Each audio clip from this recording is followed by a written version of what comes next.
The sky hung heavy that morning, storm clouds rolling over the old stone chapel as if sensing the tension that had nothing to do with the weather. Guests arrived in their finest, laughing, adjusting their ties and dresses, unaware that a storm far more devastating than rain was about to descend inside those walls. Not the storm of wind or lightning, but a storm born of truth, heartbreak, and revelation. At the chapel's gate, a man shuffled forward, dragging a large burlap sack. His clothes were ragged, patched with soot and sweat.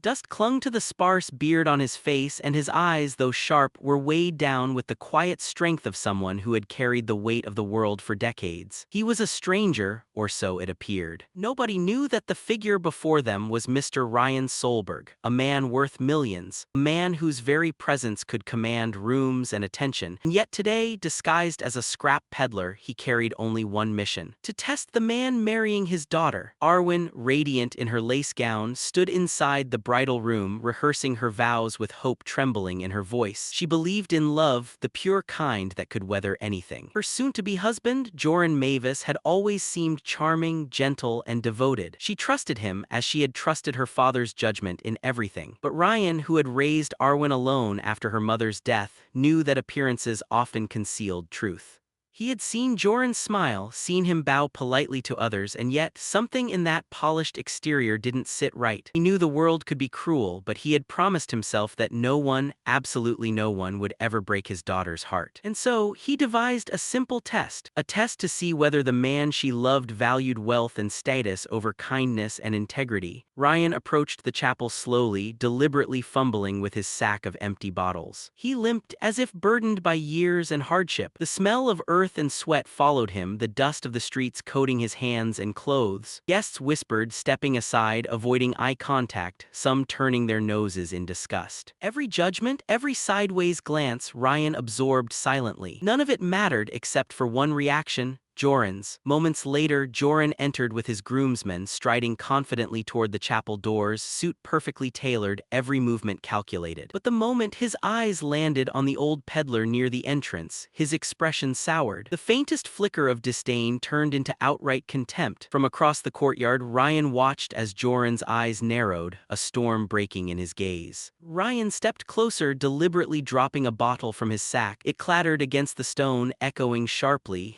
Joran snapped. "You, get out of here!" Joran barked, his voice sharp and cutting. "You're ruining this ceremony. Leave before you disgrace this wedding." The crowd froze. Shock and confusion spread through the guests like wildfire. Some averted their eyes, pretending they hadn't heard, while others whispered quietly among themselves. But no one intervened. Inside the chapel, Arwen, alarmed by the shouting, appeared. Her hands clutched the lace of her gown, her eyes wide as she tried to process what she was seeing. There, before her, was a man hunched and humble, scolded mercilessly by the one she loved. She didn't recognize him, didn't yet realize that the old peddler was her father. All she saw was cruelty, raw and unmasked, and her heart ached. "Please," she cried, stepping forward, her voice shaking. "Stop, what's happening? Why are you treating him like this?" Joran tried to soften his tone, but the contempt remained in his eyes, sharp and unyielding. "I'm protecting the dignity of this wedding," he said, as if words could justify the venom that had escaped. Ryan, still in disguise, lifted his head slowly, meeting the groom's glare with calm sorrow. He saw everything he needed to see in that moment, the man's true character laid bare for all to witness. He loosened the rope belt around his waist, letting the burlap sack fall to the ground, spilling a few bottles. Then, with deliberate care, he peeled away the dusty beard, revealing the face of the father the groom had never truly met. Gasps rippled through the crowd. Arwen's breath caught in her throat. Her hands flew to her mouth as she whispered the word that had been locked in her heart for decades. "Father!" Joran staggered back, his confidence evaporating instantly. Panic flashed across his face as he tried to stammer out excuses. I didn't know, I thought..." But the truth was undeniable. The truth wasn't in the words he failed to say, the excuses he couldn't make, or the vows he had prepared. It was in his reaction, the cruelty, the impatience, the lack of humanity. Ryan didn't speak immediately. He knelt slightly, gathering his daughter in his gaze, letting her see the love he had carried silently all these years. And then he spoke, voice firm but filled with weary tenderness.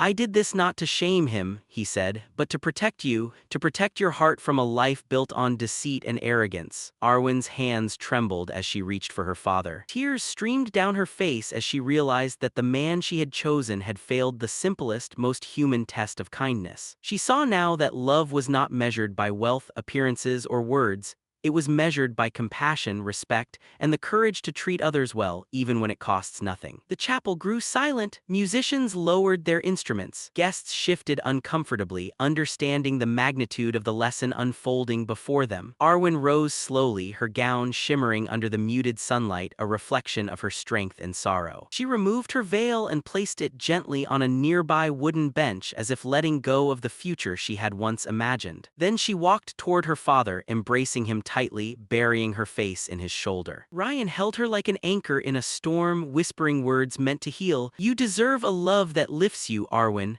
One that builds you up, not tears others down." Joran tried to step forward to justify himself, but Arwen raised her hand, stopping him silently. Her quiet was louder than any argument. No words could undo the truth he had revealed, and no wedding could continue under the shadow of such cruelty. The guests slowly dispersed, carrying with them a memory that would linger, a lesson that would outlast any celebration. Some wept quietly, others stood in stunned silence, realizing that character mattered more than ceremony. And through it all, Ryan and Arwen walked away together toward a future still brimming with possibility, full of open skies and hearts ready to heal. Later, Arwen reflected on the day, understanding something profound. True love is not measured by extravagant gowns, sweeping vows, or the admiration of strangers. It is measured by how gently someone treats the world, especially those who can give them nothing in return. Sometimes, the heartbreaks that save us from worse pain are also the greatest blessings. Ryan and Arwen did not speak of wealth or status as they left the chapel. They spoke of kindness, integrity, and hope. And though the wedding never continued, a deeper celebration had begun. A celebration of truth, love, and the resilience of a heart that refuses to settle for anything less than what it deserves. If this story touched your heart, please like this video, share it with someone who needs hope, and subscribe for more stories that remind us of what truly matters. Tell us in the comments,